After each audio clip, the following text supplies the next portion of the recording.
Hi, Zizaran here. Patch notes dropped early. Never seen before this early. We are going to read through them now together. This is going to be the raw upload, unedited, and I'll make a TLDR afterwards. Before starting to read the patch notes, I'm going to search for Essence Strain and Contagion and see if that's in the notes, and then continue reading as normal. No Essence Strain.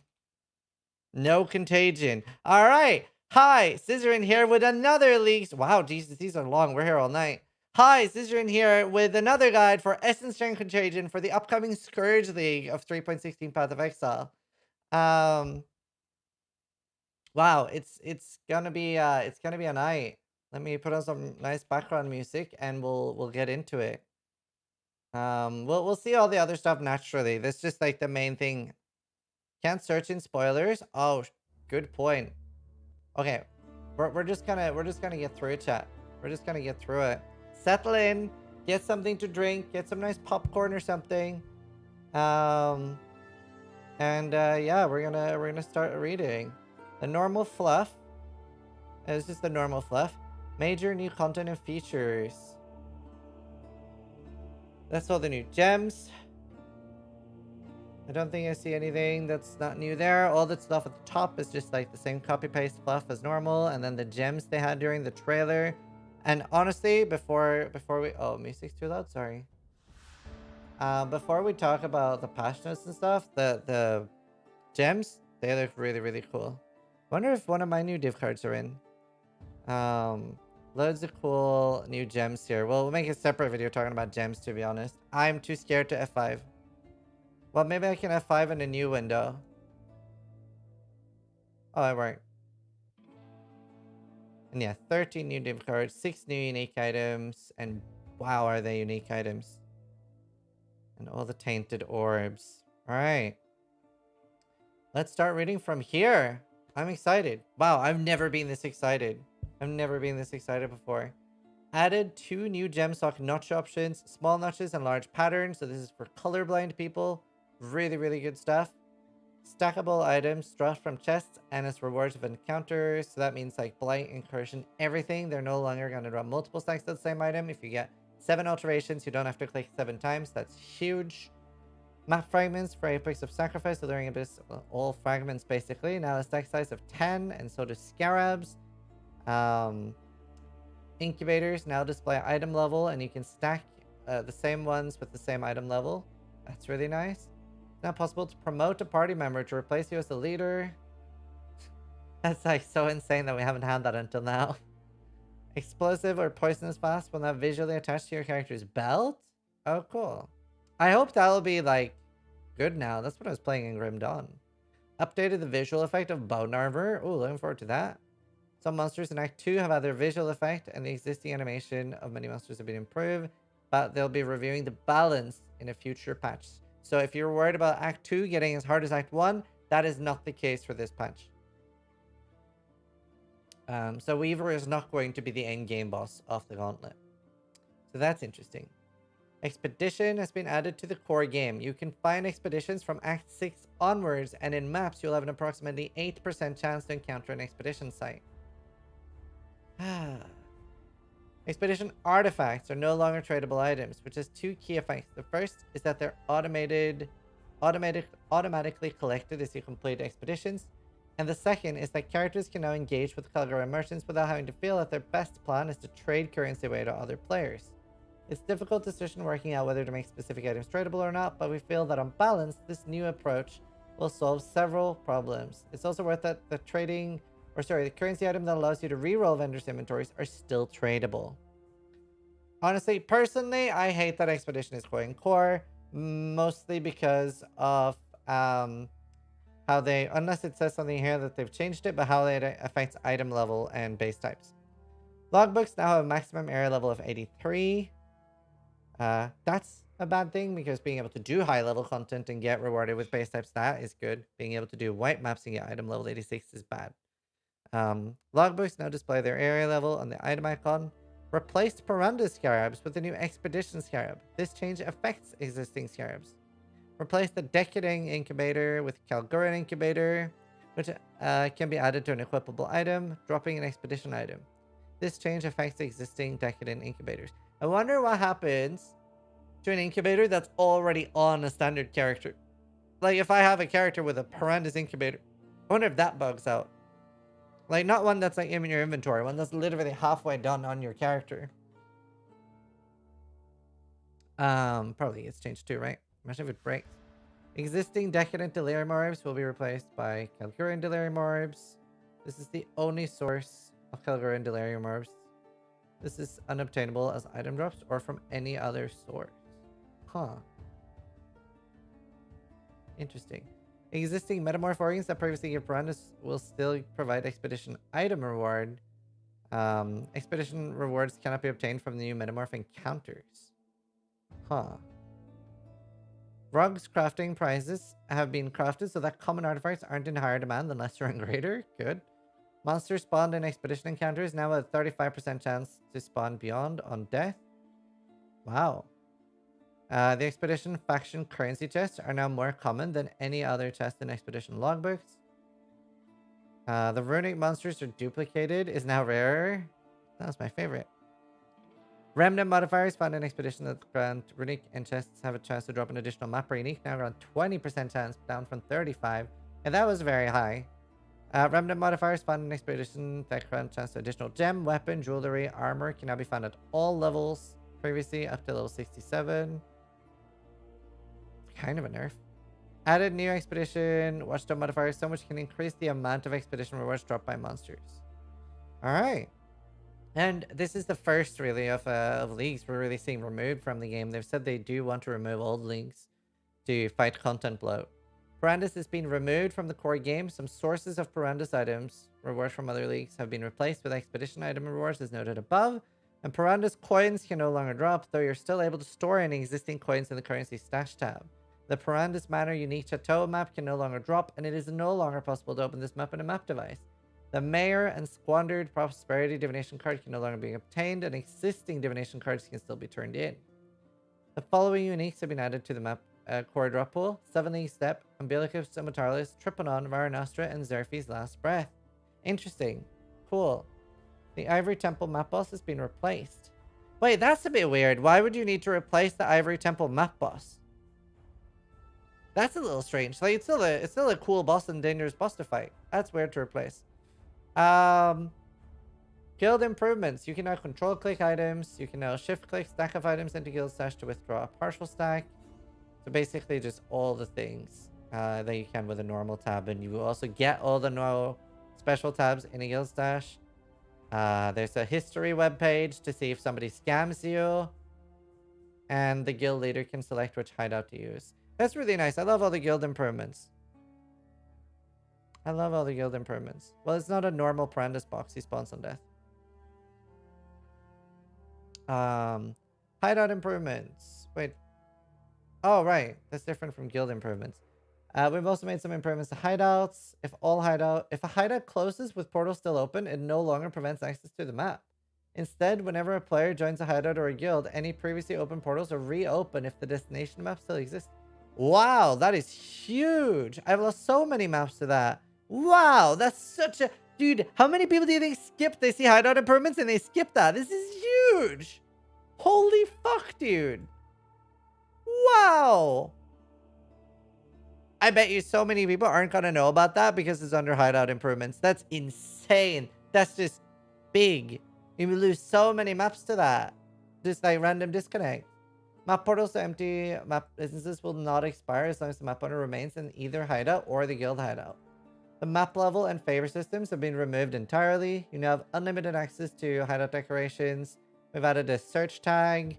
And as a result of these changes, the Forsaken Master achievements is now completed after defeating each master's most dangerous foe.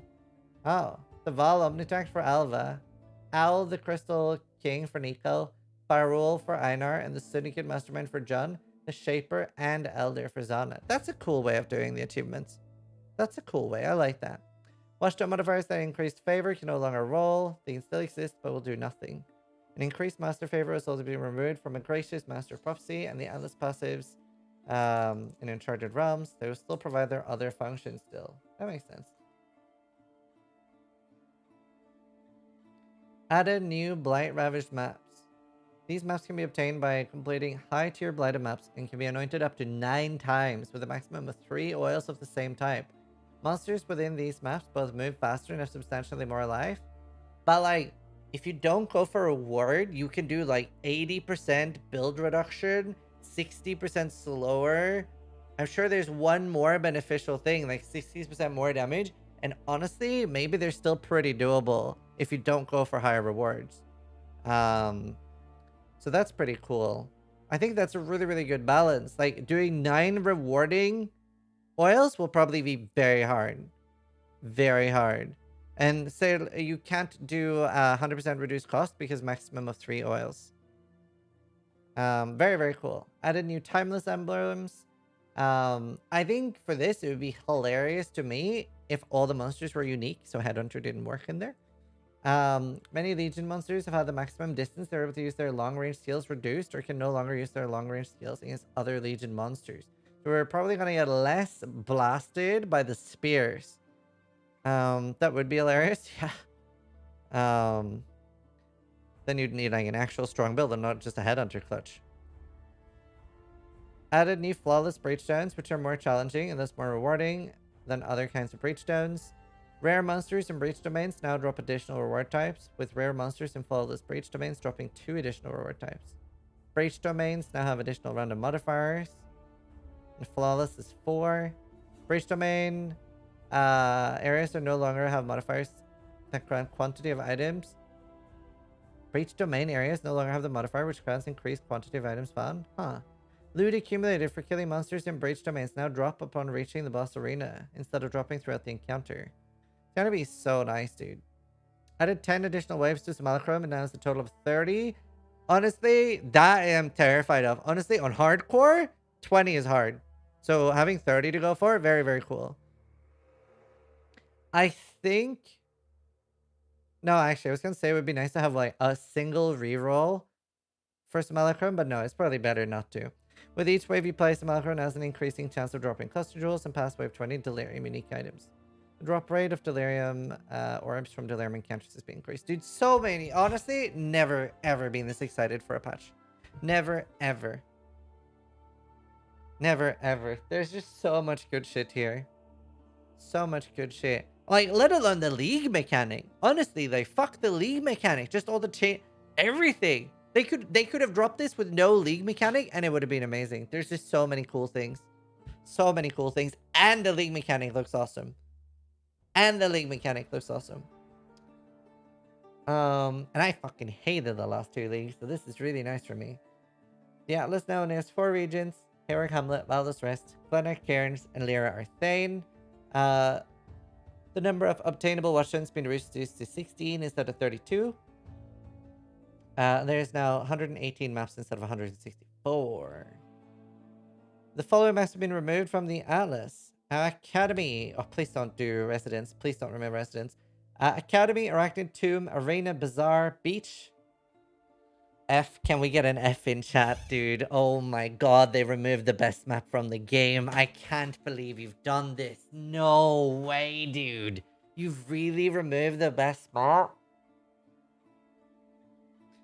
Belfry, Bramble Valley. Yes! Saved. Fuck you, Bramble Valley. Burial Chambers. Okay, interesting choice. Cage, Castle Ruins, Channel, City Square. Oh no. Cold River, Colonnade. Please be the... What's the really bad map called? What was it called again? You know what I'm talking about. What's the really bad map called? The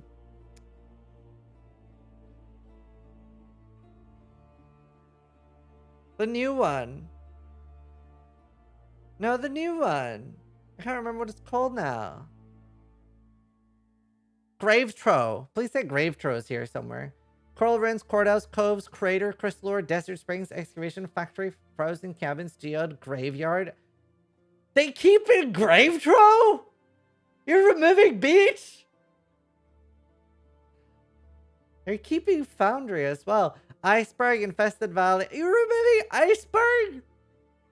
Wait, but Iceberg has a Warband boss in it. Infested Valley, Ivory Temple, Jungle Valley, Lava Chamber, Marshes, Mesa, Penn Peninsula, Phantasmagoria, Pier, Precinct, Primordial Pool, Rampart. Residence! No!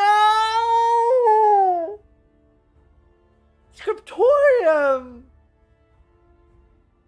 Shipyard, Shrine, Villa, and Volcano. No way, dude. They removed Residence. No. Scriptorium, Residence. Oh, no. Oh, what's gonna happen to the 6th card? Oh, no. Oh, no. Okay, we'll adapt. That's fine. We don't know what they're doing about rebalancing div cards, so it might be okay. They removed so many good maps, though. Oh, no. They removed so many good maps. So many. They removed fun maps. So we don't know what happens to the div card. The Augmented Distant Memory unique courthouse is now unique. Haunted Mansion as courthouse is not currently on the Atlas. The unlock requirements for Zana's map device has been reduced relative to the decrease in number. Each objective now increase the chance to drop by higher by 1.5 instead of 1.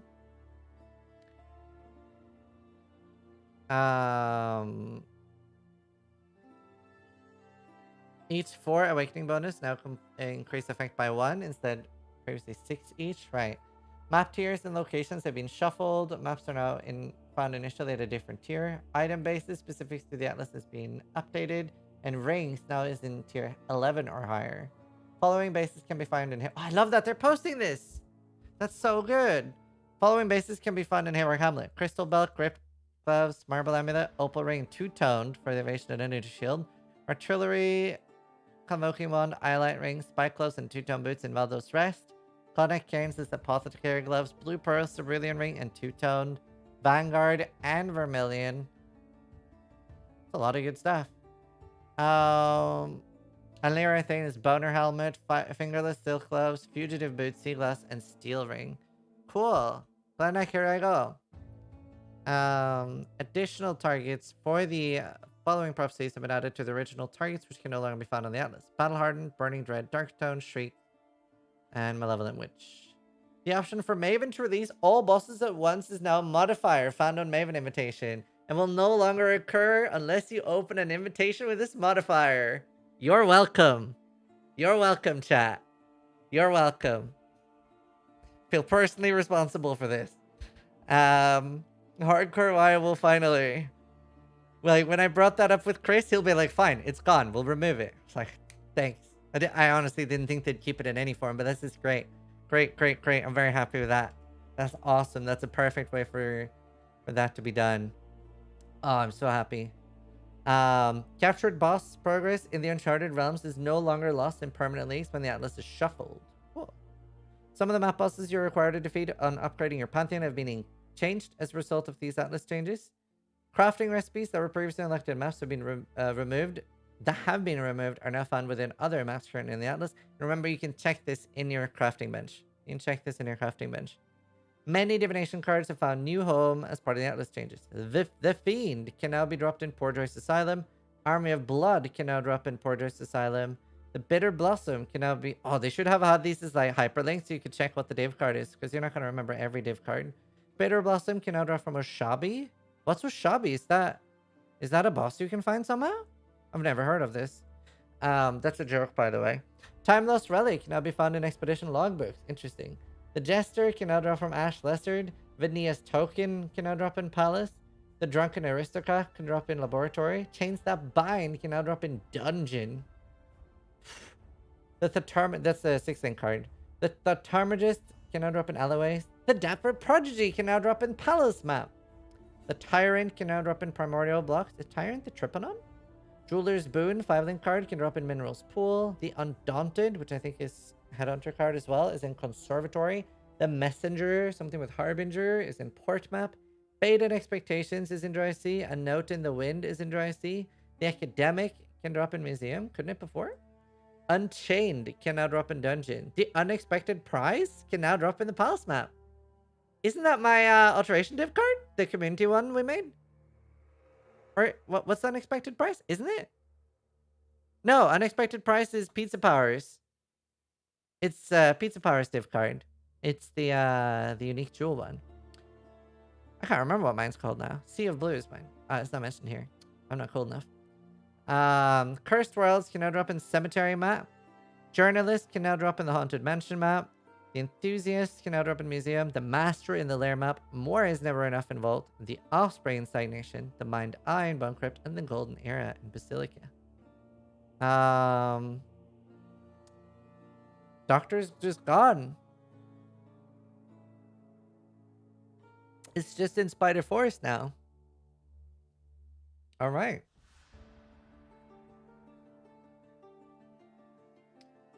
Shav card. Shav already drops from every form of Shavron, so it's not gone. Like, you can always get, like, every form of Shavron drops it. So that's really, really cool.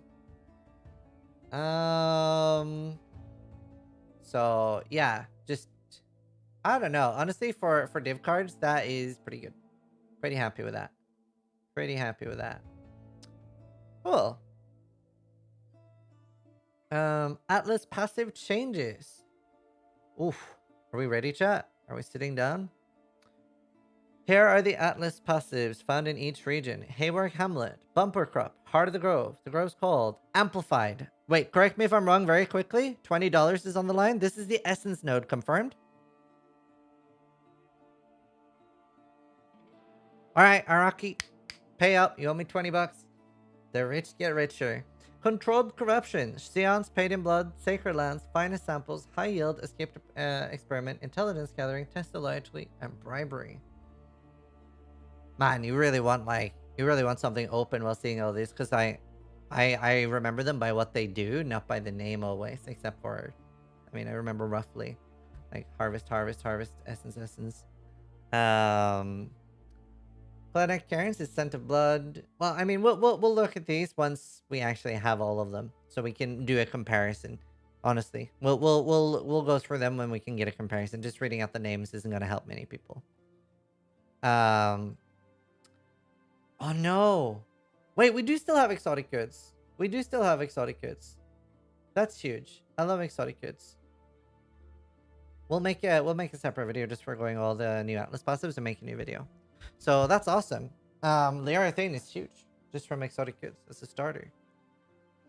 Thanks so much. New Expedition Atlas passives have been added. 35% explosive radius in area. 20% increased number of explosives. I'm trying to think if any of the new ones are going to break with the... we still have the increased effect from the middle one. Buried Knowledge, 50% quantity of Expedition Logbook dropped by running monsters in area. Wait, what happens like 50% increase, but the chance is 0? What is that? Isn't it still 0 then? Areas contain 25% increased number of runic monster markers. Ancient Writings, Remnants have a 40% chance to have an additional suffix. Yo, that one's nuts. Expedition in areas have +2 Remnants. Yo, that's the best one by a landslide. An area has a small chance to encounter Expedition encounter. -2%. Changes to existing passives. Previous Rich Veins and Sulfide Veins have been combined and now called Guarded Hordes. 10% chance to contain double Sulfite, and Sulfide Veins in areas are guarded by Sulfide hoarding monsters. Epidemiology no longer provides Blight maps found in areas are anointed. It now has Blight chests in areas have 100% more chance to contain blighted maps unchanged, and lanes have a 35% chance for an additional reward. Cool. So many of these are going to be insane now. It's going to make such a big difference when you get them. Flash Breach now also has 30% density. Yo, dude! That's insane! Time Dilation now runs Incursion. Have a 33% chance for all monsters to be at least magic instead of that they're just always magic. Okay, I mean... that was a bit of a weird champ change because it's not exactly like everybody loves Incursion the most. It's always been like a slightly above tolerated and loved by few mechanic. So, I know this is a little strange. They could have kept that. Following Uncharted has been changed. Close allies. Also, I'm very, very surprised that they kept the Harvest ones. I honestly was expecting Harvest ones to get moved to Uncharted Realm, so that you're not forced to be in one region for if you want Harvest. Close allies is now gain 1 additional Atlas mission from each per day. Areas have a 7% chance to grant an Atlas mission completion. instead of 10%. I mean, that's fair. Like, it was too strong anyway, which I initially thought was noob bait, but it was way stronger than I thought. Master of the Atlas no longer has sauna missions in areas grant favor as the favor system has been removed, aka shit canned. Atlas mission chance, previously called Master Favor, now has 3% chance to grant Atlas mission on completion. Oh, right. So that's the missing 3%. So it is 10% basically. So you still have 10%, really. Cool. Awesome. Dude, these are some long changes. I hope you are all strapped in for a long one. It's some good changes though. Honestly, very excited here for everything. Delve changes. The current state of Delve leaves players having to spend a huge amount playing through relatively easy content in order to reach content that is more challenging and rewarding. Delve, oh, I love that they continue this. Delve doesn't sufficiently reward this time investment. Solution. Make Delve difficulty and rewards scale much more quickly with depth. Grant high-level players immediate access to harder Delve content. And make a number of changes to the reward, difficulty, and monster mechanics of Delve to make it more challenging and rewarding. That's, wow. That's so big. That is honestly so big. We need a coffee break. We'll take a break at some point, but not yet. I'm honestly so many good changes. So many. Sorry, I'm just excited and it feels good after the last two. The difficulty of Delve encounters now scale much faster. The difficulty of encounters at depth 500 is now roughly equivalent to the previous 1000. Depth 1500 and are roughly equivalent to the previous 6000. Woo! Wow. The availability of rewards from Delve also now scale much faster, with the intention that progressing deeper is more rewarding than equivalent depths previously were.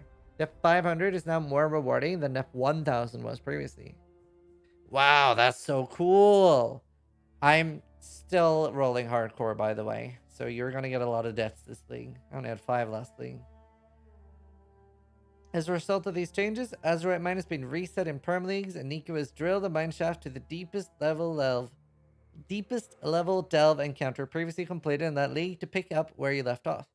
The change does not affect gathered Azurite or Sulfite and upgrades you have purchased at the Voltaxic Generator. Previously acquired Delve Depth and Soul Depth has been wiped. To get back on the ladder, just keep playing Delve from whatever level you can handle. City biomes in the Azurite Mine are now more common and can appear in earlier depths, but are now smaller on average. Interesting. Cool. City biomes can no longer spawn without Delve mods. Oh no, no easy owls? Oh no, I can't play with steel anyways in Australia at the moment. We introduced a new biome, Delve biomodifiers, and allow Delve biomodifiers to spawn below depth 6000. Wow. Cool. The area level of the Azurite Mine now scales slightly faster, reaching area level 83 at depth 145, previously 171. Nico's shaft can now drill deeper into the Azurite Mine, up to 101 by character level 90. Wow, so we're 40 away from 83. That's big. Sorry, nodes, not mods. You're right. Yeah. Can no longer spawn without Delve nodes. Oh, I misread that entirely. Thank you for correcting me. It's so... You're right. Oh, it's not that you don't get easier. Oh, thanks so much for correcting me. It's so that you don't get baited with just some blue one and it's nothing there. Oh, that's awesome. That's a huge buff. Sorry. Sorry for misreading that. And thank you for correcting me. Yeah, Nico's shaft can now drill deeper. That's huge. Delve encounter now contains fewer chests, though each chest is more likely to drop interesting reward. Fossil and resonators are now more common within Delve and less common outside of it. Increased base capacity by double and scaled up to 6,400 capacity after 6 upgrades unchanged. Alch resonators are no longer purchasables from Nico. It can no longer be obtained from chests or any other sources. Oh, right. Okay, but it's just the Alch ones. Bloodstained fossils now corrupt an item, granting them a corrupted implicit, previously granted a vol modifier. Wow. Interesting. Huh. Cool. And bad in some ways. Some of those vol modifiers were really cool. Enchanted fossils have been renamed to Deft Fossil, which now grants more critical modifiers and no attribute modifier. Previously granted a labyrinth enchantment. Wow. No an attribute blocker. That opens up so much in crafting. That's insane. Encrusted Fossil has been renamed Fundamental Fossil, which grants more attributes. No critical. Also insane. Tangled now makes a random modifier type much more likely and prevents another random modifier type. Previously granted any. The effects are fully revealed once the resonator is fully socketed. Oh, cool. That makes them way better. Mystery buff. Very interesting. Cool. Lab changes. Finding all 6 trials of Ascendancy often took a very large number of maps. Assuming players were playing alone, it averaged around 150 maps to find them all, but could be much more if the players were unlucky. By this point, players were often over-leveled for the content and were starting to encounter difficult enough endgame content where the extra Ascendancy points were sorely needed. This problem would be further exacerbated by the reduction in the Atlas size in the Scourge expansion. We've recently added means to open the random trial of Ascendancy in the map device by consuming an offering to the goddess. While this made finding all trials easier, it often felt lossy. You could have run an Eternal Labyrinth for more enchant opportunities and the lab reward chest. In Path of Exile Scourge, you will no longer need to complete all of the trials of Ascendancy found in maps in order to access the Eternal Lab. You'll simply need to travel to the labyrinth, paying 1 offering to the goddess. Honestly, that deserves a pog train, even though we've seen it before. It's just so good. The redeem code thing is just like the Nexus thing where you can buy game codes and support the stream. It's not important. Specifics. Accessing the Eternal Lab no longer requires the completions of trials and only the completion of the previous labyrinth. It still costs 1 offering. That means that if you find a div card with that, you can literally go straight in. You don't need 1 at all. So that's insane. The Eternal Lab now requires a character level of 68 to access, previously 60. The Trial of Ascendancy can no longer spawn in white maps, and the ability to consume an offering to the goddess in the map device to open portals to a random Trial of Ascendancy has been removed. Very nice. Very nice. Good job.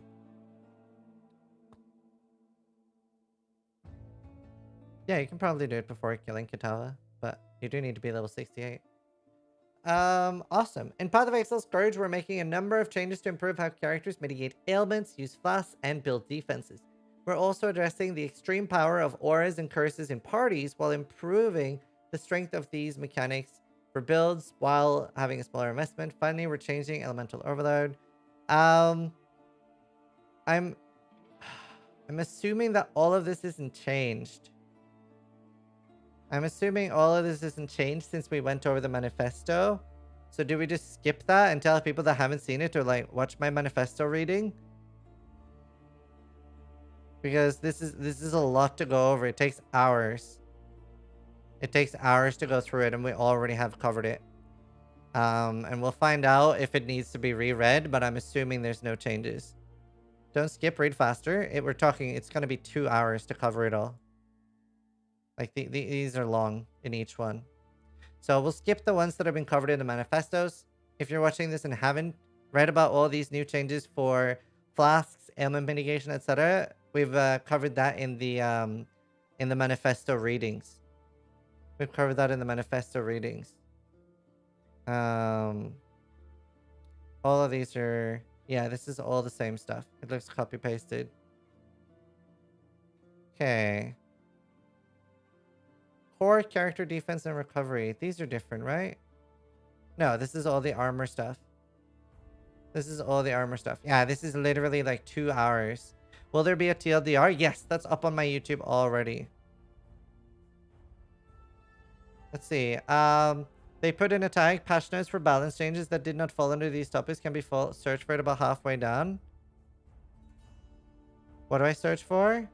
There's 45 changes at the end. But that sounds perfect. We'll read through that then. But I do have TLDRs on my YouTube already.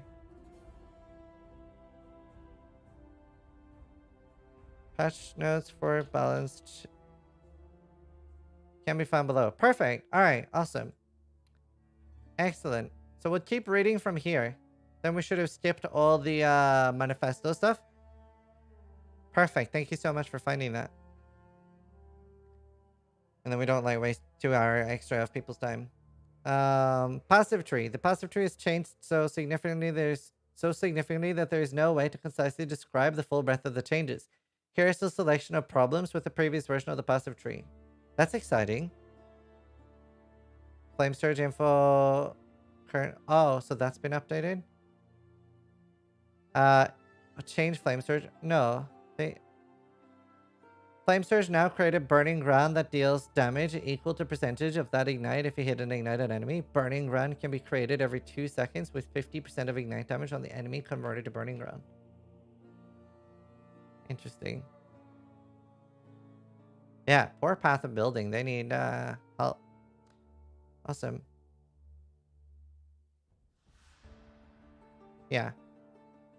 Well, we'll just continue reading from here. Everything new here. Right.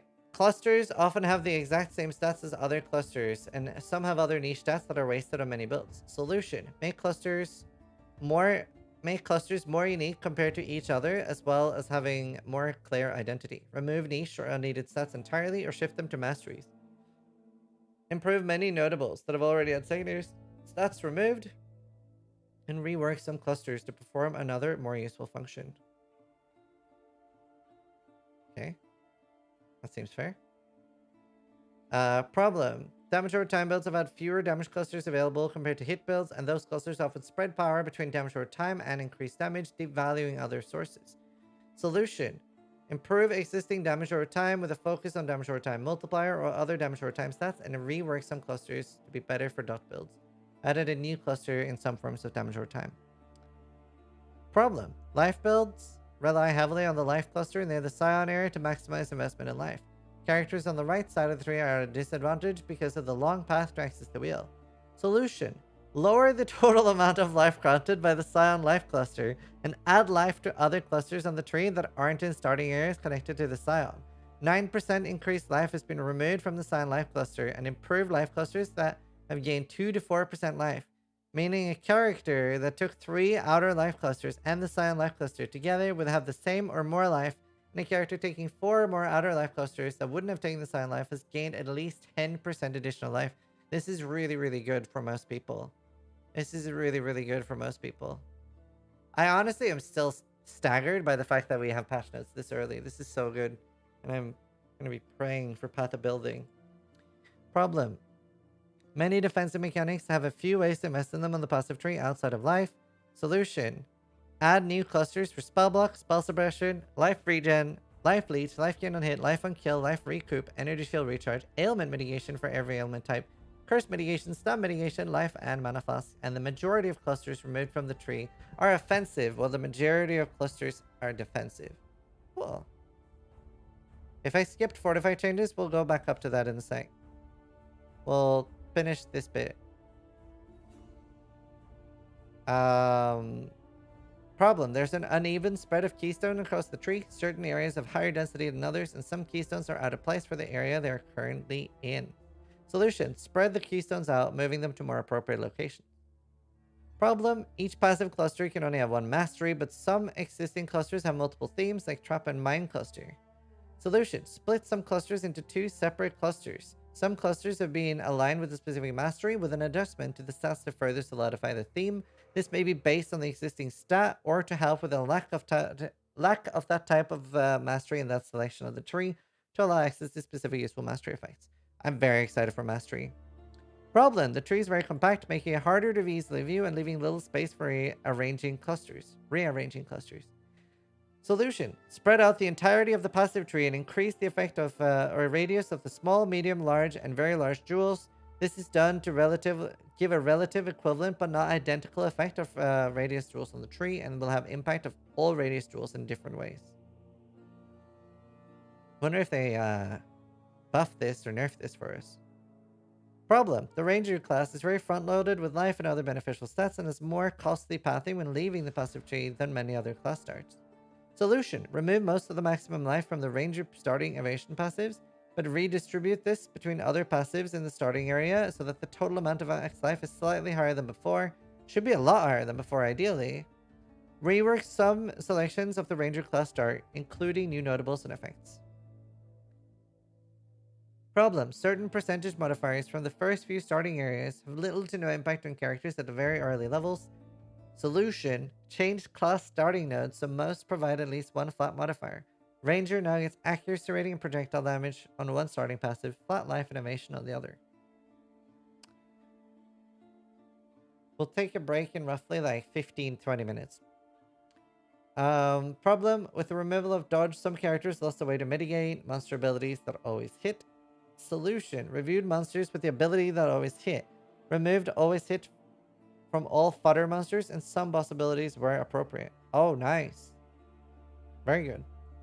Problem, there are a few special benefits from some cluster jewel notables that would be all well suited as masteries. Solution, move these stats to masteries.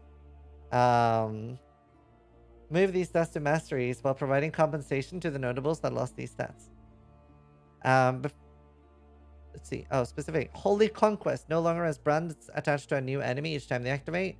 It now has 25% increased brand damage, and brands have 25% AoE if 50% of the attached duration expired. Cry Wolf no longer has minimum of 10 power. It now has oh, that means we get that on the skill tree somewhere. It now has 20% increased total power from Warcries, and exerted attacks deal 30% damage. Interesting. Overshock no longer has, you can, your shocks can increase damage by to a maximum of 60, and it now has 40% increased effective lightning ailments. Wow. And not just shock then. Right, okay, let me go find Fortify, and then I'll leave this open so we can find that again. Go back up to Fortify, because apparently that has been added now. That's up here. Overarching problem. Wait, no, it's not there. Fortify is intended as a defensive benefit for being a melee character, but can often be obtained by spellcasters using a melee weapon types without engaging in melee combat. Solution. Change the Fortify mechanic so that it's given a stacks of fortification, which is gained based on how much melee damage you deal. It'd be interesting with Vigilance Strike. Yeah, this is important to read. This is important to get through. Sources of Fortify now grant a number of stacks of fortification based on the percentage of enemy ailment threshold dealt by the hit that applied Fortify, with a large bonus to the fortification stack generation against rare and unique monsters. 1% less damage taken from hits for each stack of fortification, and fortification lasts 5 seconds by default. Fortification from multiple melee hits or different sources stack up to a default cap of 20 stacks. You can only gain fortification stacks from 1 hit every 0.2 seconds. Now, I wonder, will they all drop off at the same time? Will it be like Bristleback in Dota, where you're like, okay, 1 stack lasts 5 seconds, but it also expires 5 seconds later without... It'll be interesting. We have to read about that. Will be interesting. Wonder if it'll have individual timers. The Fortify cluster on the passive skill has been reworked to focus more on Fortify-related stats. Hardened Scars passive grants 25% less damage over time while recovering life. It no longer grants Fortify while recovering life from a life flask. Interesting. The Champion's Fortitude notable passive skill now grants 20 fortification. This makes sense though. Obviously, Hardened Scars was gonna go. 20 fortification. Dread Banner now grants you 10 max fortification for 0.05 seconds per stage it's placed. It no longer grants 1% fortify effect. Oh, maximum fortification. Interesting. Fortify support no longer has increased duration, as the base duration has been increased, and this stat is more accessible on the passive tree. Sorrow Mask, Atonement Mask, and Penitent Mask now grant 2 to 3 max fortification instead of 10 to 15. Beacon of Madness now grant 15 max fortification while affected by Glorious Madness, previously 60% effect.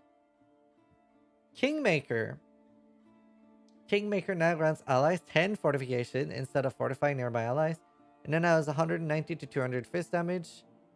Existing items will be affected by the Fortify change, though a Divine Orb is required to update the physical values. Perseverance grants melee hits which stun Fortify instead of 14 to 20. Chance to gain Fortify when you stun an enemy with melee damage. Existing items can be updated. Wow. The Veiled modifier that previously granted 50% Fortify effect now grants 10% max fortification. Vigilance Strike no longer can't be evaded. It now has melee hits Fortify for 8 seconds at all gem levels. No. Previously grants Fortify for 6 seconds on melee hit at gem level 1. Wow. Oof. That's rough. Now grants... Well, whatever. The damage doesn't matter. No one's ever used Vigilance Strike for... Quality is now 0 to 20 melee damage instead of grants Fortify. Oh, wow. Yeah, 1 stack of Fortify. That's not a gem. Ah. And Hi-Fi car. Oof. I honestly I thought they would do something more different with Fortify to make it more interesting. Hey, Dunkus. That's rough. That's very rough. Oof.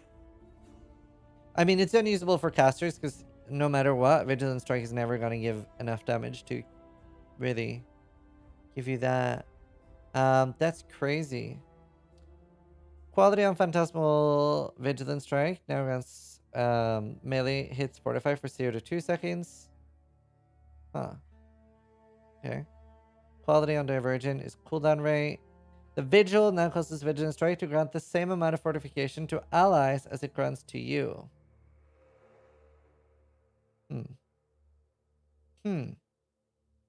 Wonder if we can do something with that in General's Cry. The 5% increase of rate to fortify granted to notable passives of Lethal Pride has been replaced to +1 maximum fortification. Willow Gift no longer grants fortify buffs you create, instead grants 30% more evasion.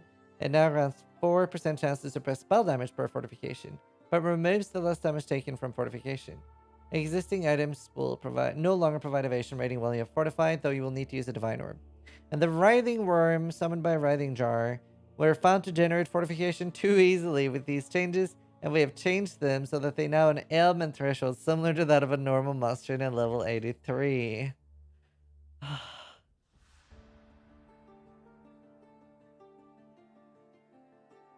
Alright. Alright. Awesome, Sai. Thank you. Can you link to me on Discord? Right, this is where we were. Due to the sweeping changes to the passive tree, existing anointments that apply to a notable has been removed will now apply to a different notable, and we've also taken this opportunity to review all the oil combinations required for a notable. Cool. Ascendancy change. Problem. Gladiator. Oh, I'm so excited to see what they... I guess we could just want a quick break now to go to the bathroom so we don't get ads in the future and water. We'll take a quick break then. We'll take a quick break. If not, we're going to get an ad in 30 minutes anyway. We'll take a quick break. 3 minutes and then we're back. Quick break.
Ah, these are some changes.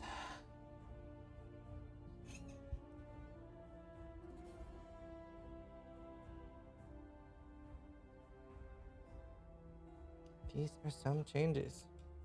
You skipped the Veiled Mods part? But we already know that. I don't think I skipped anything.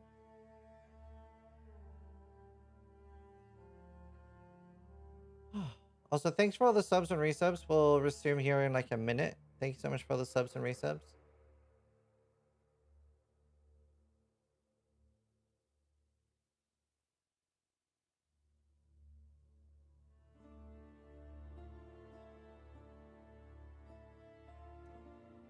Let's see.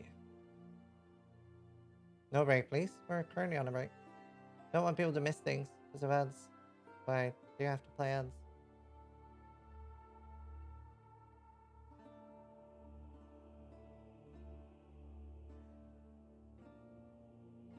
Local identity, I bet it's crying. Dude, so many changes for the skill tree and stuff. Insane. Insane.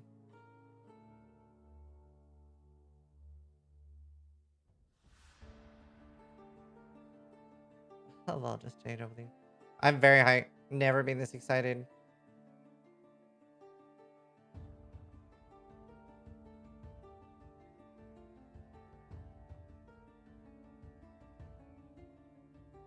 Okay, I think most people are done. Awesome. Thank you. Sorry for that. Ascendancy Changes. Gladiator and Trickster have both had a notable from the Ascendancy moved onto the passive tree. Many Ascendancies have had the power of their notables affected by changes to defense. The solution. Granted new Ascendancy notables to the Gladiator and Trickster, and some existing notables have been reworked. Rebalance and rework notables on Chieftain, Inquisitor, Saboteur, and Raider, and change Ascendant to have the notables of the above classes match the effects. Chieftain, Salio, Cleansing Water now runs 20% of physical damage from hits taken as fire damage. Previously 15. This is huge, by the way, especially for Transcendence builds. 20% life recovery if you've taken fire damage from an enemy hit recently. Previously 50. Ooh. I mean, good for some builds, bad for others. Ooh. Overall bad, I would say. Overall bad, really huge for Transcendence builds, though. Really huge for Transcendence. Gladiator. Passives with block have been fully reworked. Pain Forge now has 10% chance to block attack damage. Cannot be stunned by hits you block, and counterattacks deal double damage. Add a new notable which replaces Versatile Combatant that has 10 plus max block chance, 10% max armor, and evasion rating per 1% block chance. Interesting. Wow. Interesting.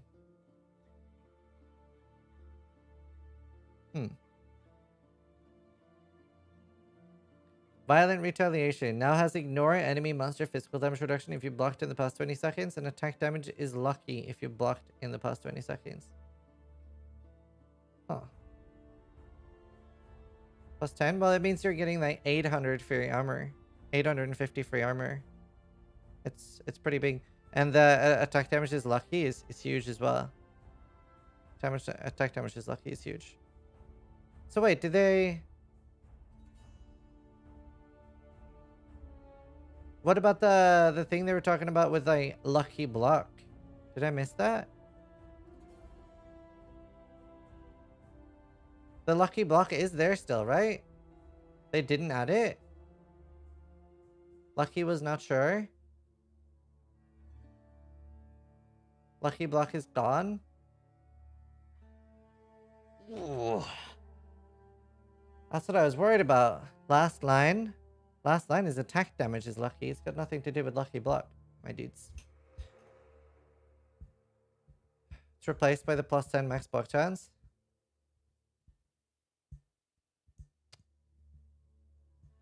Yeah, that's what I was worried about. I mean, to be fair, it would have been OP, right? It would have been 93 or 96% block chance. It makes sense that they didn't add the lucky block in that way.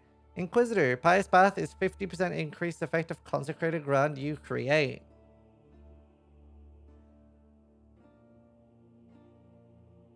Do you think that will count from the flask?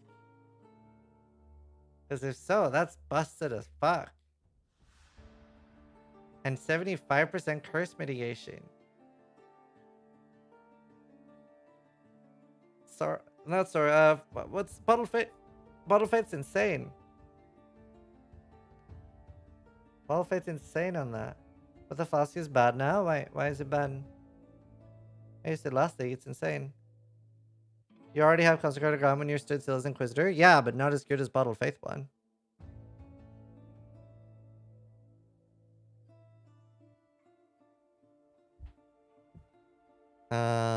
Right. That's insane. Wow. Reddit told me the fast is bad. Yeah. Right. Raider, Quartz Infusion no longer grants 15% chance to dodge attacks or 15% dodge spells. Instead, has 40% chance to suppress spell damage. Wow, that's big. Avatar of the Veil no longer grants nearby enemies of 20% less accuracy while you have phasing. Oh, it just lost it. Avatar of the Chase no longer grants 35% more chance to evade or 35% to avoid projectiles. Instead, it grants 10% more chance to evade attacks during onslaught.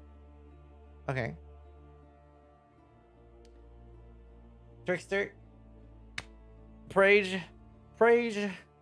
Patient Reaper now grants 50% more. Grants 50% increased recovery rate of life, mana, and energy shield if you've killed an enemy. Previously 70%. Okay. That's fine. That's fair. That's fine. Added a new notable, which replaces Ghost Dance that provides every 10 seconds. Take no damage over time for 5 seconds. That's awesome. That's awesome. Because what we were terrified of, what we were so scared of, if they were changing Escape Artist. We were so scared if they were going to change Escape Artist. But they didn't. So the new node isn't good. But this makes like Trickster like the best choice for League starting. They nerfed Ghost Dance itself though. I mean, sure. Sure, you get 6% less damage reduction. So I'm most likely League starting Trickster. Because the Ghost Dance on the skill tree, like you can only use this on a Trickster. You can only use this on a Trickster. Dude, no way. It's bad. I'm sorry, but you're probably just bad at the game, my dude. We'll explain it in the guides and walk you through it slowly. Trickster was already trash tier. Why did they nerf it? I need to stop reading chat. I'm gonna mold. Trickster was literally an S tier Ascendancy. What do you mean? I can't read chat right now. Saboteur, Born in the Shadow. Now grants 15% reduced damage taken from blinded enemies. Previously 10%. Ah, interesting. Wow, that's big. Ascendant Trickster passive now has 50% increased recovery rate of life, mana if you've killed. Previously 70, and no longer has cannot be stunned if you haven't been hit recently. It has 10% reduced damage taken from damage over time. No longer, or the Raider passive point no longer has 10% chance to dodge, but has 20% spell suppression. Gladiator now has 5% chance max block instead of 3. Ooh, really strong for Necro. 10% chance to block attacks, previously 15, and now has 20% more physical damage over time. It no longer has 15% chance to block spells. Ooh. And it now has ignore enemy monster physical damage reduction if you've blocked in the past 20 seconds. Okay. Interesting. Interesting. All right, Awakened supports. Awakened supports. Problem. Many Awakened gems are significant improvements over their non-Awakened versions. Some get an interesting bonus effect at level 5, and others have something interesting at all levels, while other Awakened gems have very little increase in power over their non-Awakened versions.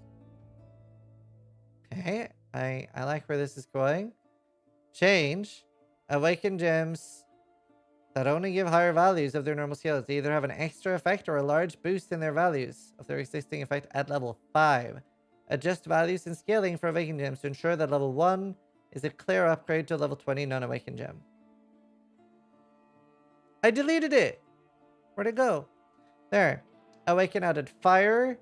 Now grants +1 level of supported physical skill gems. Previously, +1 level of fire gems. Right. That makes sense. Could have just been everything, but that makes sense. Awaken Aeronova now grants supported skills, deal 25% less projectile damage at level 1. Previously 30, up to 21 at level 5, so 5% more damage. Awaken Brutality. Supported skills have 10% chance to crush enemies for 4 seconds on hit. Wow. Wow, that's insane. Awaken burning damage now grants +1 level of supported fire skills at gem level 5. Nice. Awakened cast while channeling now grants avoid interruptions from stuns while using supported skills at level 5. Wow, stun immune. Basically, with Cyclone. Nice. It's basically stun immune back in Cyclone. Awaken Cold Pen now grants supported skills of 10% chance to inflict cold exposure on hit at gem level 5. I mean, I don't know. A lot of the time I'll have bigger exposure than just cold exposure. But that's okay. Good if you don't have it. Awaken Control Destruction is now supported skills of 10% chance to unnerve. Wow. Very wow. 10% more damage. I love that these are all level 5 changes. Like, this is huge. Awakened elemental damage with attacks now grants cannot be reflected at level 5. Wow. Oh my god. I need me one of those. I need me one of those. That is so cool. Awakened LA Focus now grants +1 level of elemental skills to level 5. Fire Pen is 10% chance to do fire exposure.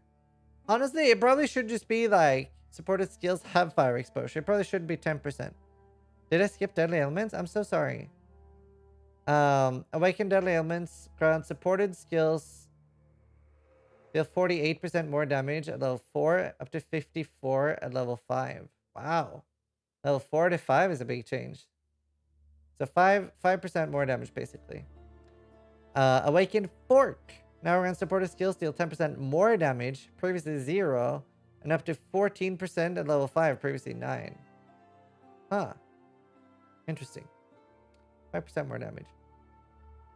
Awaken Greater Multiple Projectiles now grants supported skills deal 25% less projectile damage at level 1, previously 30, and up to 21 less at 5. So 5% more damage there. Hex Touch now grants +1 level of supported cursed heal gems at level 5. Nah. Give Hex Touch something nicer. Hex Touch needs something nicer. We're always going to feel bad about Hex Touch now. Awaken Lightning Pen now grants supported skills for exposure. Awaken Melee Physical has a 10% chance to intimidate for 4 seconds at gem level 5. I probably should be guaranteed. Awaken Melee Splash is +1 support level of strike skills. Awaken Minion Damage now grants +1 Awaken Minion Damage grants plus level of supported minion skill gems at level 5. Whoa, dude. Awaken Multi-Strike is supported skills deal 20% less damage instead of 25. Spell Echo is supported skills deal 10% less damage instead of 20. And Final Repeat is 20% chance for double damage instead of 25. So effectively 5% more damage.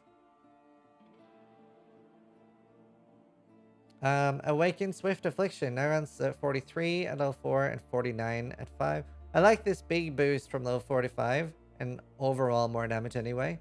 Awaken Unbound Ailments, supported skills of 58% increased duration. 69, nice, at level 5, previously 59. And supported skills have 58 increased effect, up to 69.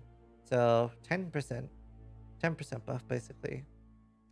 Awaken Vicious Projectile now grants supported skills, deal 53% more chaos damage over time at gem level 4. This is another overall 5% buff. Just damage numbers.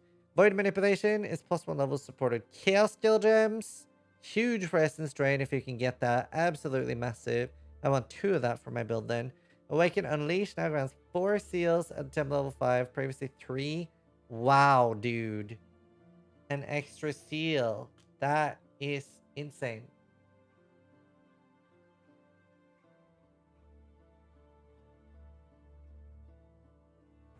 That is insane. 20% more damage. So this is the most expensive Awaken gem, right? I can't think of anything being more expensive than Awaken Unleash now.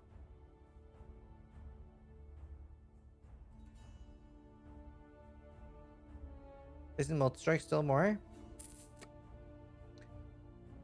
Minion damage, Multi-Strike, Unleash, GMP, Chain will all be like the big ones. But Unleash is huge now. Unleash is huge now. Awesome. Really, really good changes. Really, really good changes. Melee range. Also, good job, Zaki. Did you do these? If so, good job.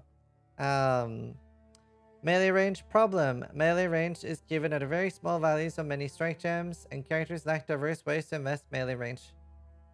Solution. Remove melee range from strike gems and add new sources of melee range to the passive tree.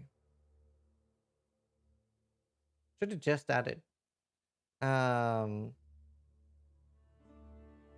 Following skills no longer have 0 to 2 melee strike range: Dominating Blow, Double Strike, Wild Double Strike, Dual Strike, Elemental Hit, Frenzy, Infernal Blow, Pestilence Strike, Puncture, Riposte, Static Strike, Smite, Ripe Strike, and Wild Strike. Okay. Bone Shatter has +2 at all levels, previously +0, and up to +2 at level 20.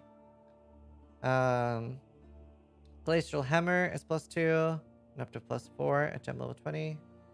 Oh no, it's +2 at all levels instead of +4 later. Okay. Melee Strike, range modifier on Elder Gloves has been replaced with a new suffix that grants 13 to 16 melee damage and +2 to melee strike range, and the elevated is 3 to 4 melee strike range.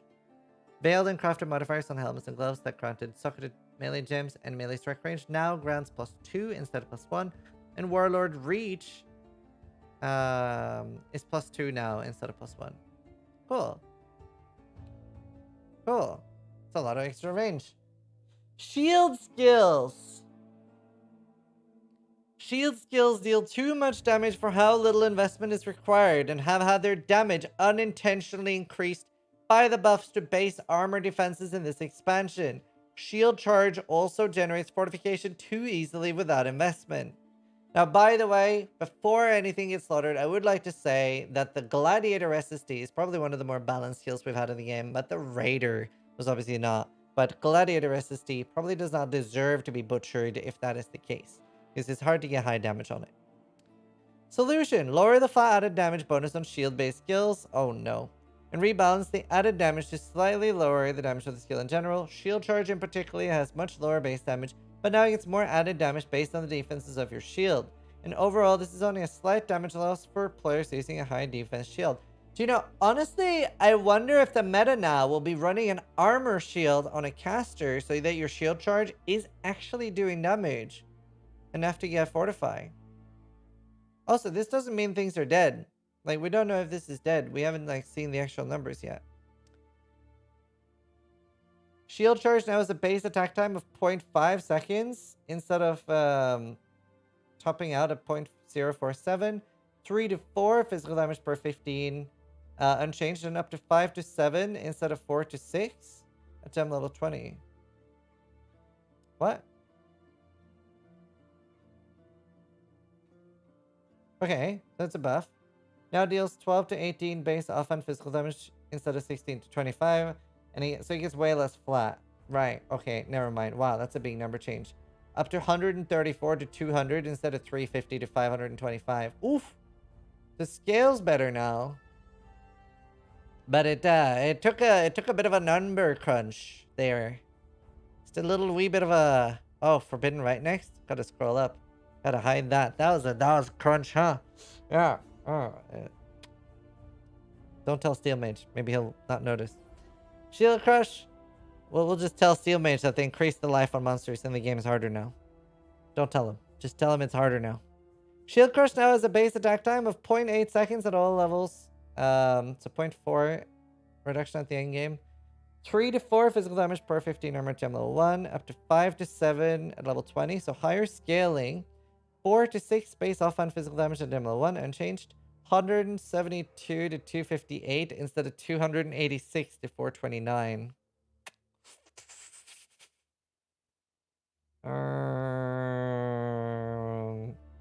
We gotta see some numbers here. This looks very scary, but the scaling is better now. Winter Orb, first time. Spectral Shield Throw has a base attack time of 0, so 0.5 less at high end. And the endgame scaling is down! The endgame scaling is down! 5 to 7, previously 6 to 8.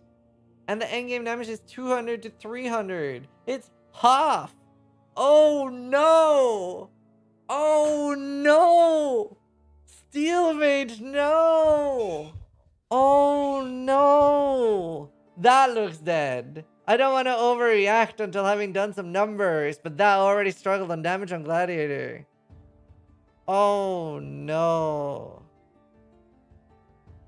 Oh, I really enjoyed playing that build too. I was really hoping they would do something that affected Raider, like the Ellie versions, more than Gladiator. The Raider one actually might still be fine though, right? Because the Raider one was so much stronger. Whereas I could see the Raider one survive. I'm a little bit unsure if the Gladiator one's gonna survive. The Merciless Love enchant, it fires 2 additional protections instead of 3, and the Eternal is 3 instead of 5. That's fine. That doesn't really change anything. You just need to have at least 1 or 2 there. So the enchant doesn't matter. Because I had the Merc Lab, and that was like fine. That is fine. Seething Fury. Oh, okay. Seething Fury neutral now runs 0.15 alpha and crit chance per 10 energy shield, previously 0.2. Oh, that's fine. I was expecting they would like nerf this way higher.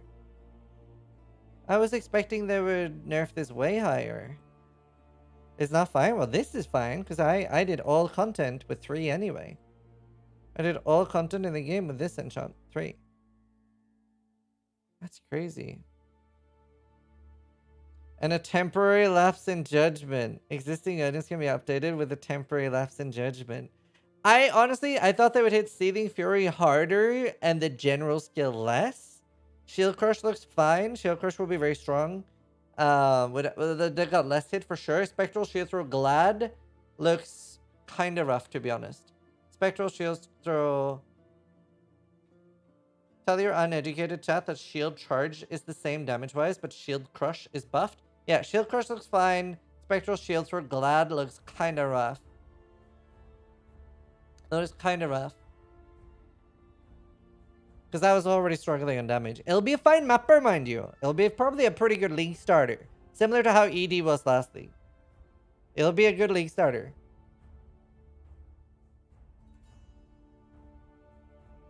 But Gladiator for like endgame content, like the Feared and stuff, it sounds kind of rough. Steel Mage will probably do more of a numbers check. How we murdered Forbidden Right and Totems. Problems. Players were having fun. No, I'm just kidding. Using totems to cast Forbidden Right gets around the threat of self-damaging and Forbidden Right, making it much more efficient to use this than the skill in other ways while still benefiting from high life-based damage. Solution. Removed Forbidden Right and totems from the game. See ya!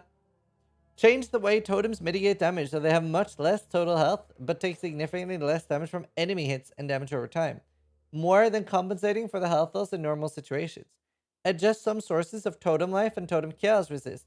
Rebalance Dark Pact to partially offset the changes to totem life when used to totems. We used on totems while buffing the skill for casting yourself. Also rebalance the unique Torch Oak Step to account for the life reduction in totems. Torch Oak Step is now 6,000 life. Character totem life has been reduced by 60%. Totems now take 80% less damage from enemies, but deal 400% more damage to themselves, meaning they now take full damage from themselves. Wow. Okay. The Soul Mantle unique body armor now runs 20 to 30% totem life instead of 50. Existing items can be updated with these new worse values for the Divine Orb. Torch Oak Step is now 20 to 30. Wait, I thought they were going to buff these things. Wow, was I wrong. Previously 30 to 50. It now has the totems reflect 100% of their maximum life as fire instead of 25. Huh. That's interesting. Yo, this is interesting. This opens up a whole new build. Totems take 80% less damage from enemies and reflect 100% from Torch Oak Step. There's a build for that that's like OP now. There's a build that's OP now. No, not Decoy. There's I saw a build guide for it already. There's a taunting totem that was already very strong. Anyway, interesting. That opens up a new build. The Ancestral Might Cluster no longer grants 20% totem damage. Instead, it grants 15% totem life. Ancestral Preservation Cluster no longer grants 30% totem life. Instead, its totems gain 20% all res, as well as totems have 50% fist damage reduction. Previously 10. Totems gain 25 chaos resist, previously 40. Oh no! Oh no, they're going in hard! They don't want people playing Hyro on Forbidden Right. Although, interesting enough, all forms of self-cast will probably be fine then. Interesting. Very specifically nuke Totem Hierophant from... That build was dumb? No, it was. It was. This is the highest budget damage I've ever seen. Dark Pact now sacrifices 8% of a skeleton's life to deal that much chaos damage. Previously 6. 40% more damage with hits and ailments if using your life at gem level 1. Previously 0 up to 97. So 20% buff there. Dark Pact might be the super sleeper strong on Necro self-cast. Yeah, maybe. Interesting. Interesting. Cool. Okay, wow. Very cool. 3.15 skills. Some skills released in 3.15 are not as powerful as intended. Improve Toxic Burst, Explosive Concoction, Absolution, and Ambush. I was fully expecting them to do something to Reaper, even though Reaper is fairly strong at what it does. But I was fully expecting them to buff Reaper still, because so many people are crying. Then again, I have seen people kill the Feared in less than 3 seconds on Reaper, so it's not like it really needs a buff.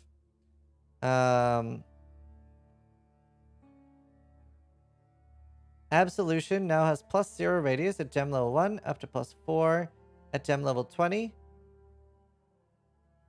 Huh. Explosive Concoction is 115% base attack speed and 6% crit chance, previously 5. So 1 more base crit, 20% more base crit, basically, and 15% base attack speed. Is that all the changes they're doing? I thought it would have needed more, but I didn't play with it lastly. Toxic Burst does 1% more damage with hits and ailments for each cast of the spell currently waiting at all gem levels. And basic crit chance of 6.5. Wow, that's very high. Wow. For each cast of this spell currently waiting. Wow, I wonder how many you can have. For each currently waiting. That might be really interesting as a boss nuker. Ambush no longer has exerted attacks, 200 to 276 increased critical strike chance. Instead, it has exerted attacks of 25% crit chance. Wow. Okay. So, crit cap. Didn't Mathil do like 300? Really? Mathil got 300 plus? What, so you just... If that's the case, then you're just nuking a boss, right? 300% more? Like, this sounds like a boss nuker. With an aura bot, though? Oh, okay. What about solo? Like 100 solo? That's insane, though. That sounds fun. You can probably get to, like... I don't know. Anyway, it looks interesting as a boss nuker. These are very cool changes. Quality on Divergent Ambush now grants exerted attacks of 0 to 5% crit chance. Previously, exerted attacks of 0 to 40% crit chance. Cool. Absolution now grants 25% chance to summon a Sentinel of Absolution on hitting a rare or unique enemy. Previously, on hitting a unique enemy. That's a big change. Doesn't Absolution need more than just that? I didn't play it last thing either. We've also tweaked the description on Dominating Blow to more accurately describe its functionality. It's been updated for 25% chance to summon a normal Sentinel of Dominance when you hit a unique monster, to 25% chance to summon a normal Sentinel of Dominance on hitting a unique monster. This is not a functional change. They're just fluff. Cast on Trigger Mana Multipliers. Cast on Melee Kill, Cast on Critical Strike, and Cast on Channeling have a separate cost and restoration multiplier for attacks and spells, but this can't be communicated. Solution. Change these supports to have the same cost and restoration multiplier for both attacks and spells, adjusting the cost to not shift the combined mana significantly. The following support gems have 120% restoration, previously 140 for attacks and 100 for spells. Cast on Melee Kill, Cast on Critical Strike, Awaken... Oh, interesting. Awaken, Cast on Critical Strike, Cast while Channeling, and Awaken... Oh, okay. Huh.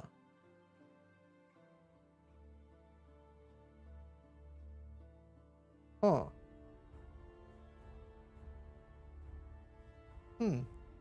Doesn't matter for Mjolnir.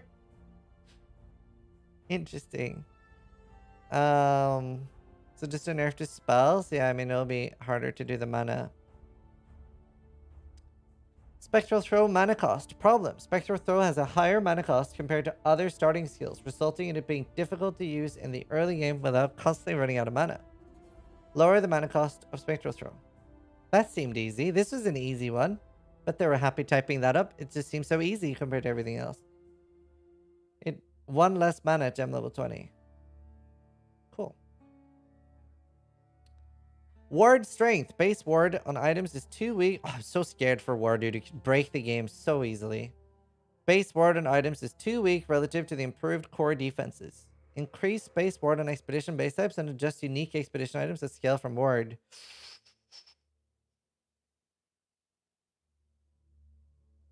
I hope they remember the gloves are in. The Runing Helm is 41 instead of 34. The Runing Crest is 97 instead of 81. Crown 164 instead of 137. Greaves and gloves are 24 instead of 20. Solarets and gauges are 62 instead of 52. Sabatons and Runing are 105. The Night Grip gloves provided too much added chaos from ward, and now has a gain added chaos damage equal to 20% of ward. Previously 25. Wow, I thought they were going to do something way different. Huh. Okay. Interesting. Thought they would do more. I mean, the gloves are insane. And so is Ward. Ward was used a lot in the Gauntlet. Ward was used in the Gauntlet. It's actually pretty big for boss fights. Breach unique balance. Problem. Some breach uniques items are not as desirable as others. Solution. Change some breach uniques, giving more of a reason to engage with a wider variety of breach encounters. Please give us the amulet back. Please give us the amulet back. Please, please, please. I really... Choir of the Storm was my favorite item in the game. Please give it back. The Toolful unique one now has a gain a power charge when killing a frozen enemy. Previously 50% chance. And it has 15 to 20% cold damage per frenzy instead of 10 to 15. Wow. Okay. Toolfuls. Okay. Ash's Visage now has chaos damage does not bypass energy shield while not on low life. Previously low life or low mana. Oh. Chevron who? It now also has 70 to 100 maximum life. Previously 40 to 70. Very cool. The United in Dream now grants level 25 Envy. This change affects existing items, though you will need to use the Divine Orb to fix it. It also has a minion deal 60 to 80% increased damage, previously 30 to 40. Is this the time? Is it time? Is it time? Do I get to play anime? Yo! United in Dream anime. Can I play it now? I was going to play it last league. How much more damage do I get now? But I wasn't going to use Envy. Maybe I use Envy now. I was gonna do I was gonna do the heist weapon. But now I maybe use Envy. Now I maybe don't need the heist weapon. The Skin of the Lord's unique body armor now grants +2 level of socketed gems, previously +1. Oh, okay. Wow. A divine orb. Wow, you can make +6 body armors for like leveling. Wow. Wow. That's awesome. They're super exciting now. Wow. Wow. Actually gives us a reason to upgrade them as well. By the way, this is not the unupgraded one. This is the upgraded one.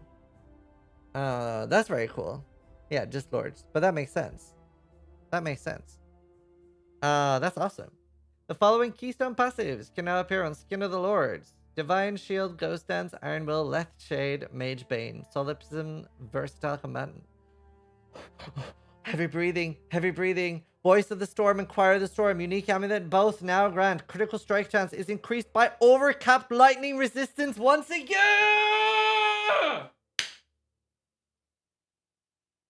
It's back! It's back! That was my favorite item. It's back now in full form! Previously increased by lightning resistance. Choir of the Storm now has 30% minus lightning res. So it's still a 75% nerf? Wait, why isn't it back? Now it's by overcap lightning resistance. Okay, it's 75% less. Okay, but it was too strong. I had 480 crit chance from my amulet. It's so good now. It's so good now. Oh, that's so good. It's 75% less than the original version. That's whatever. It's amazing. Why are people saying dead? Are they like... Oh, man. This is my favorite item in the game. That's so cool. Oh. Is that just an easy 100% crit? No, that means I can get like 500% crit from my amulet. How is this better? Because now I can get 500% crit on my amulet. If you have 575 lightning rest now, it gives you 500% crit. The original version was just uncapped. Now it's overcapped, so it's 75% less. If you have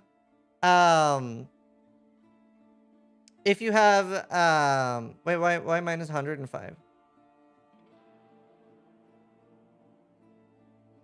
But anyway, it got nerfed a little bit compared to the original version, but the original version was like, it was so easy. The original version was uncapped, and then they nerfed it and made it like that the amulet is just 75. Now it's busted again. Oh, true. The minus 30 as well. Okay, but whatever. It's whatever. It's awesome. It's awesome. It's so good. It's awesome. Yeah, the Kitavas don't count. That's not how it works. They're already counted. This is awesome. This means like, because you can get 48% lightning easily on every single piece of gear, and then you can craft the hybrid. You can get all res. It's so good. It's amazing. If you don't understand it, that's fine, but this is amazing. This is like an actual chase item, a really good item now. It's so good. And you have catalysts. Yeah, oh, it's so good. Oh, it's so good. Oh, I'm so excited. Oh, that's actually so good. Woo! And double rest rules. That's awesome. Critical tag. Problem. Skills that interacted with critical strikes were not tied in any way, which required for a new critical... I'm so happy they did that, sorry. Which is required for a new critical master effect that applies to all critical support gems. Solution. Added a new critical gem tag. This applies to skills which are positively affected by a crit chance or provided effects on critical strikes. This tag can be found on the following skills: Ambush, Assassin's Mark, Battle Mage, Cry, Bladefall, Blade Vortex, Val Blade Vortex, Cobra Lash, Destructive Link, Dual Strike, Frost Shield, Ice Spear, Icicle Mine, Lightning Spire, Lightning Trap, Val Lightning Trap, Precision, Power Siphon, Val Power Siphon, Summon Ice Mage, and Zealotry. The tag can also be found on the following support items: Cast on Critical Strike, Awaken Cast on Critical Strike, Charged Mines, Charged Traps, Control Destruction, Awaken Control Destruction, Critical Strike Affliction, Increased Damage, Increased Critical Strikes, Inspiration, Night Blight, and Power Charge on Critical. Yep. Ooh. Hello? I'm sitting down. Fuck, I'm hungry. I need to eat after this.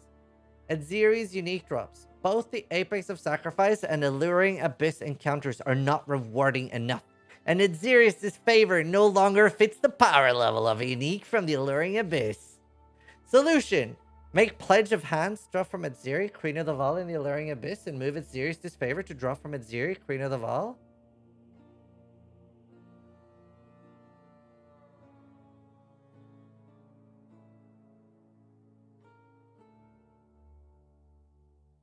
Is this a joke to you?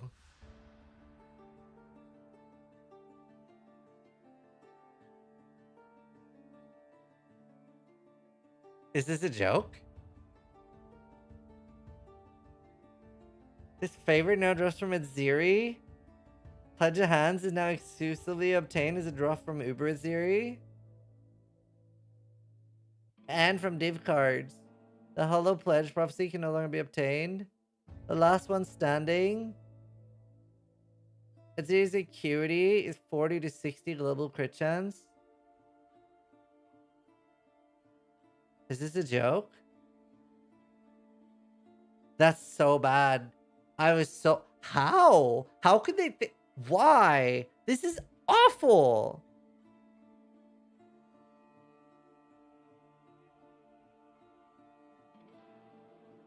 This is not the solution. For a level 70 item, this favor is not bad. That doesn't help. That's not the problem. Oh my god. I was expecting this favor to get like a 30 to 50% boost and stay there as Uber Aziri. Normal Aziri already has reasons to farm. The problem is Uber Aziri doesn't, and Pledge of Hands is good. I don't know. I was hoping for something else. That was not what I was hoping for. Just favor was previously 1C, now it's 1 Alchemy.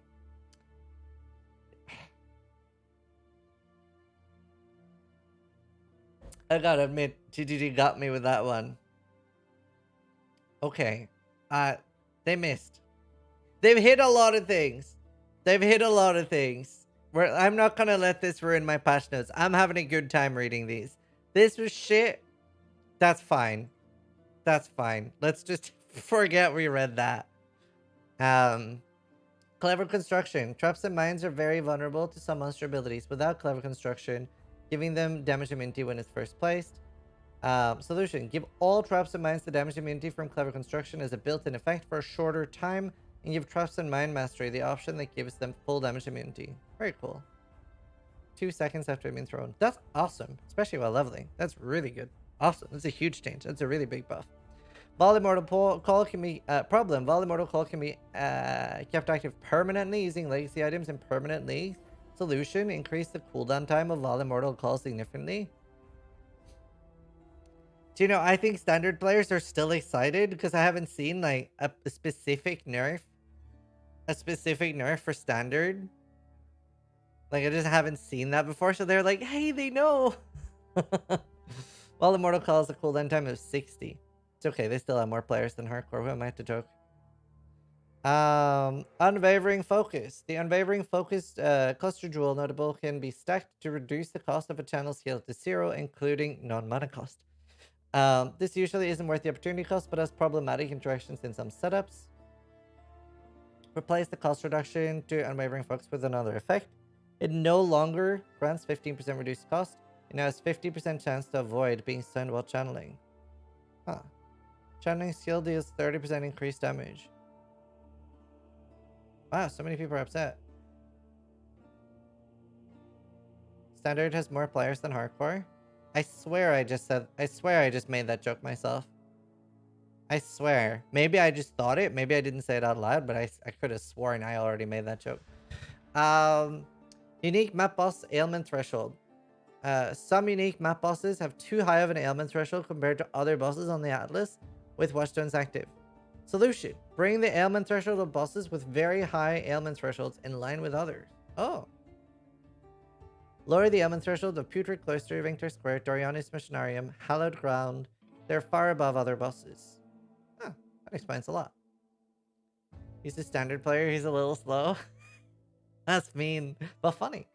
Delve Prophecy Incursion Craft. Socketed crafting unlocks and meta crafting modifiers are found in specific content that a player might not engage with. Okay.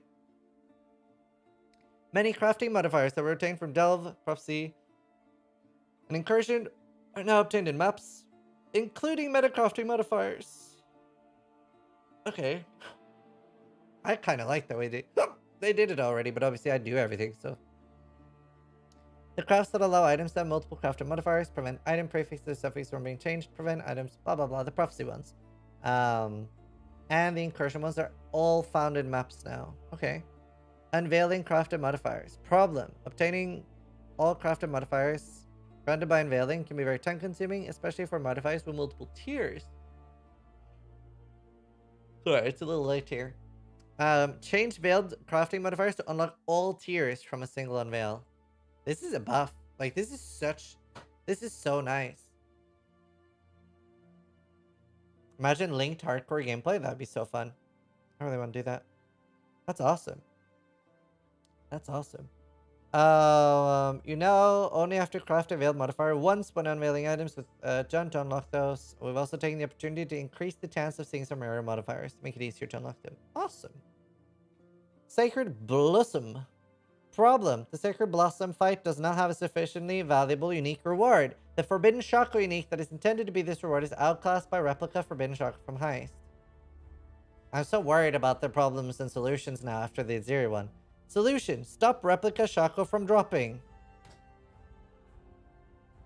Change Forbidden Shackle to match the values of the replica Forbidden Shackle.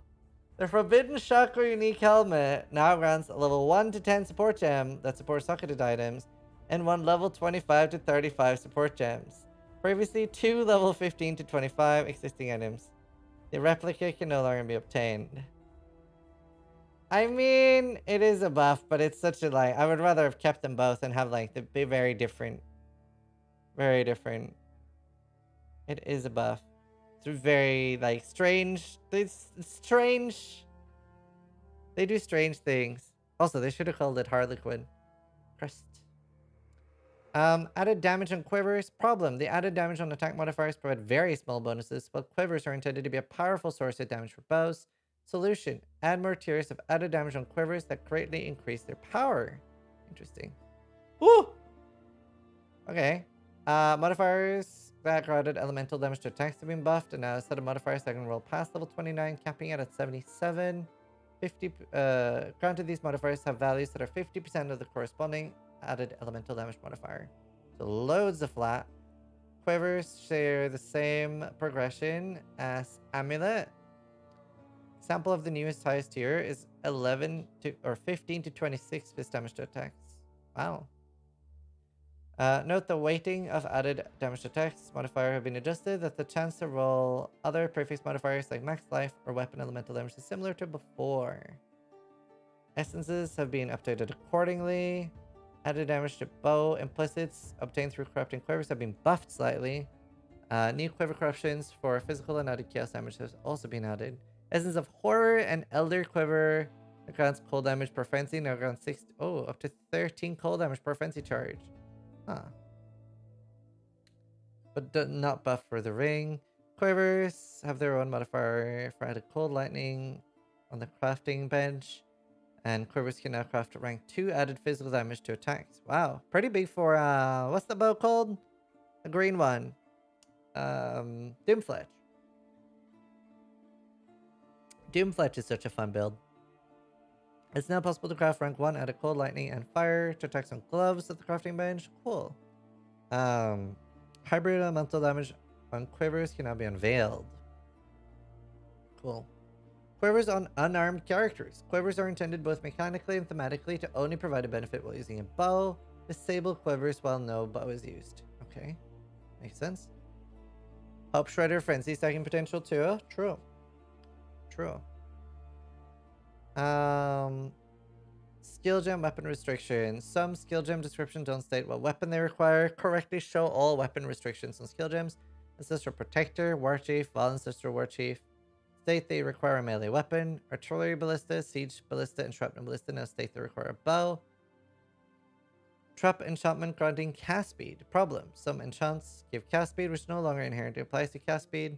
To trap skills. Change these enchantments to give trap throwing speed. Lightning, Spire Trap, and Flamethrower Trap basically are now getting throwing speed. They also work unarmed, hit F5.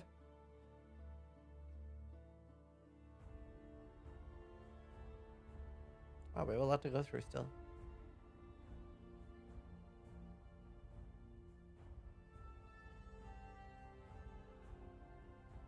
Let's say anything new. Golem life regen. Without investing in minion passives, they give life regen. A character using golems for their buff will often have their golems die to slow damage attrition. Give all golems life regen and then further increase the inherent life regen of stone golems. Oh, at the bottom. Cool. Awesome. Excellent. Oh my god.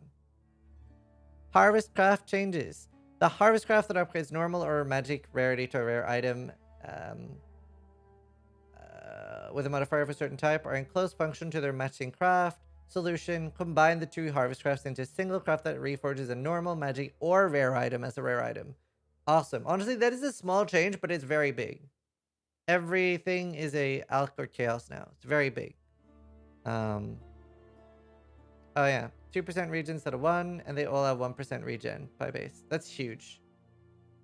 So many small tunes that are just so nice.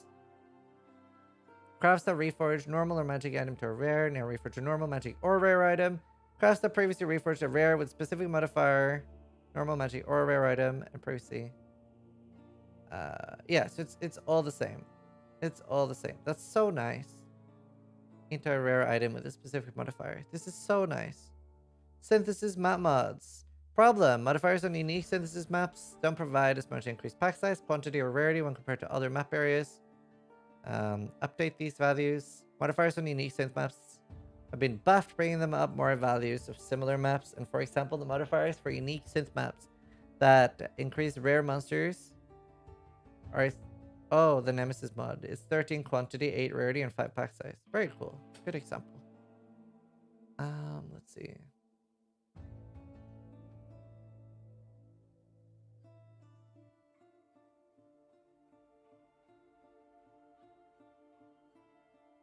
Very, very cool.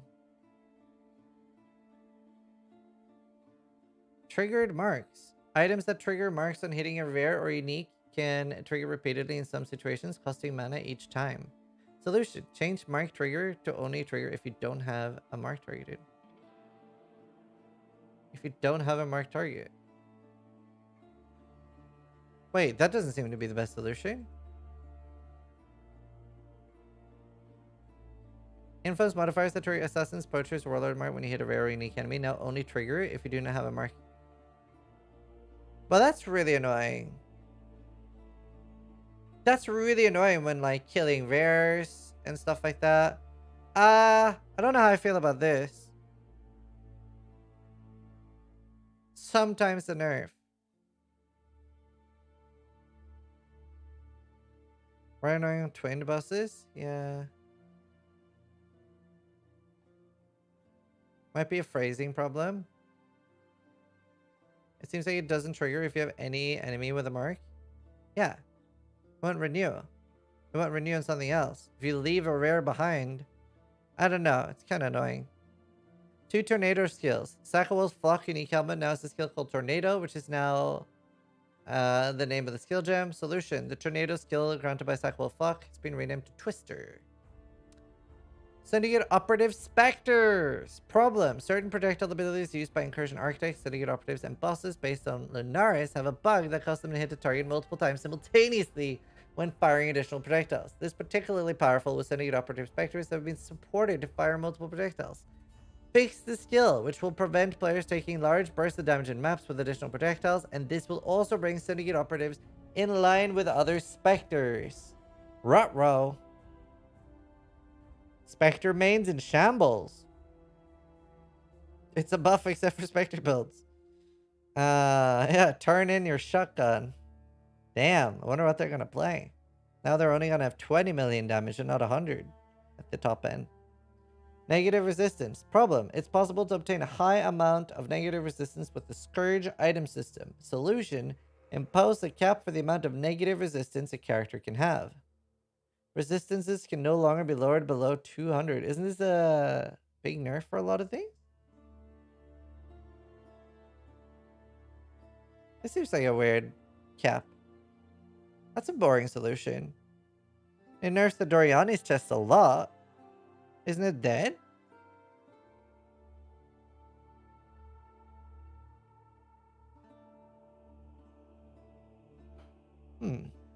Minus 200 is still a lot. Not enough to deal with it. I don't know. I'm not a big fan of that. Zana League mods we've already covered, and these are the best ones. I think I'll make a separate video on just, I don't know if people want it, but just like when to use Zana mods and how they work and what they do. But these are really, really good. Breach, Essence, Bloodlines, Ambush, Beyond, Legion, and Blight. Really, really good. User interface improvements. Improved how far you can zoom in and out on the passive skill tree. Thought they were about to say improved how much you could zoom out of the game there. Added a search field to the expedition locker to allow the filtering of stored logbooks. Control click on Zana will now bring up the purchase items interface instead of the atlas. Oh, this is a huge buff. Now you can talk to Zana instead of Tane. Skill bar has been tweaked. Oh no, this means that Zana is going to be the main bad girl. They're making us talk to her again actively. Now she's totally going to be the enemy in the next expansion.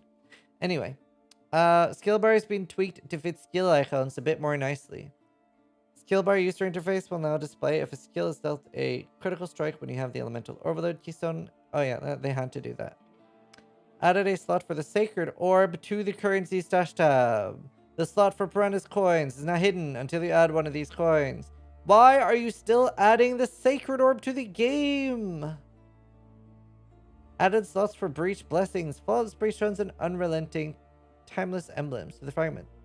Added designated slots for Delirious maps to the Delirium stash tab. Slots for Alchemical Resonators in the Delve stash tab are now hidden until you store one of these. Oh, cool.